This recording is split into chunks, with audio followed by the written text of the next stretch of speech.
तुम कौन हो और बिना पूछे अंदर क्यों आए हो?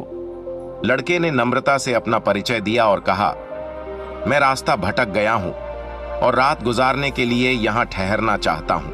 लड़के की बात सुनकर बूढ़ी औरत का दिल पिघल गया, लेकिन उसने सावधानी से कहा, बेटा, यहां रुकना सुरक्षित नहीं है। यह जगह डाकुओं का अड्डा है और वे किसी भी समय लौट सकते हैं। अगर उन्होंने तुम्हें यहां देखा तो मुसीबत हो जाएगी।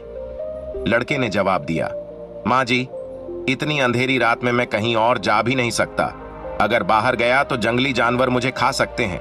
इससे बेहतर है कि मैं यहाँ एक कोने में चुपचाप लेट जाता हूँ और किसी को परेशानी नहीं दूंगा।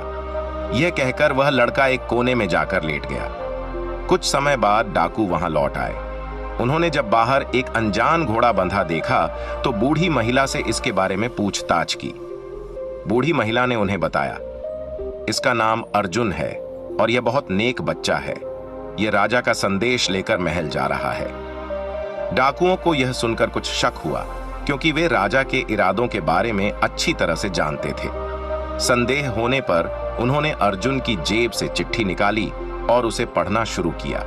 जैसे ही डाकुओं ने चिट्ठी पढ़ी, उन्हें सारा मामला समझ में आ गया। बूढ़ी महिला ने उनसे पूछा, बेटा, इस चिट्ठी में क्या लिखा है? तब एक डाकू ने बताया, इसमें लिखा है कि जैसे ही यह युवक हमारे पास पहुंचे, उसे मारकर कहीं दूर दफना देना, और यह काम राजा के पहुंचने से पहले ही हो जाना चाहिए। बूढ़ी महिला यह सुनकर हैरान रह गई और बोली, यह राजा कितना निर्दयी है, जिसने खुद ही इस लड़के को संदेशवाहक बनाकर भेजा है और अब उसी को मरवाने का आदेश दे रहा है। बूढ़ी महिला ने सोचा, मुझे इस मासूम को बचाना चाहिए। उसने डाकुओं से बात की और फिर उन्होंने एक नई चिट्ठी लिखकर उसे पुरानी चिट्ठी से बदल दिया और चुपचाप विजय की जेब में रख दी। इसके बाद डाकू वहां से चले गए। सुबह होते ही विजय जागा और बूढ़ी महिला को धन्यवाद देकर अपनी यात्रा पर आगे बढ़ गया। कुछ समय बाद वह राजमहल पहुंचा और उसने चिट्ठी महारानी को सौंप दी।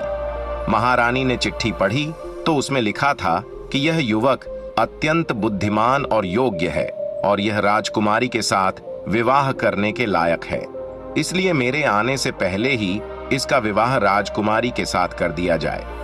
महारानी यह पढ़कर हैरान रह गई और सोचने लगी कि आखिर महाराज किसी अज्ञात युवक के साथ राजकुमारी का विवाह कैसे तय कर सकते हैं।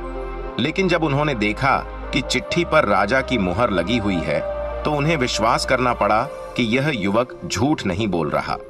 महारानी ने राजा के आदेश का पालन करते हुए राजकुमारी का विवाह उस युवक से कर दिया।